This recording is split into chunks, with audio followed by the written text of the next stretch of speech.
کیونکہ میں نے ایسی پوڈ کاسٹ انٹرویوز اور یوٹیوب ویڈیوز میں بتائے ہوئے اسٹاکس میں نیو اینڈ ایکسپیرینس لوگوں کو نقصان کرتے ہوئے دیکھا ہے. اور میں آپ کو ایک وارننگ ایشو کرنا چاہتا ہوں کہ یہ صرف سٹا ہے اور مارکیٹ مینیپولیشن ہے. کسی کو بھی اس کے اندر سے فائدہ نہیں ہوتا and I will explain why. اب ایک سب سے ریسنٹ کیس سٹے کا، مارکیٹ مینیپولیشن کا ہے ماری پیٹرولیم. دسمبر 2024 کے اندر آپ دیکھیں تو کافی ویڈیوز اور پوڈ کاسٹ اور انٹرویوز کے اندر کچھ لوگ کہہ رہے تھے کہ ہمیں ایکسپیرینس ہے 4-5 سالوں کا، اور ہم آپ کو اپنی ایکسپیرینس کی بیسس کے اوپر بتا رہے ہیں کہ ماری پیٹرولیم نے 900 سے 1500 پہ چلے جانا ہے، اس نے ڈبل ہو جانا ہے، اس سے بھی زیادہ چلے جانا ہے.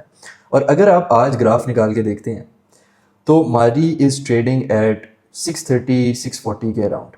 اب اگر ہم اس کی فال دیکھیں اور ہم یہ نوٹس کریں کہ جتنے بھی لوگوں نے وہ ویڈیوز دیکھ کر نہ جانتے ہوئے انویسٹ کیا ہوگا، امیجن کریں ان بیچاروں کا کیا حال ہوئے گا آج. اگر یہ ویڈیوز دیکھ کر کسی نے 900 روپے کے اوپر وہ شیئر لیا ہو تو آج 250 روپے پر شیئر کا لاس وہ بیچارہ بیئر کر رہے گا.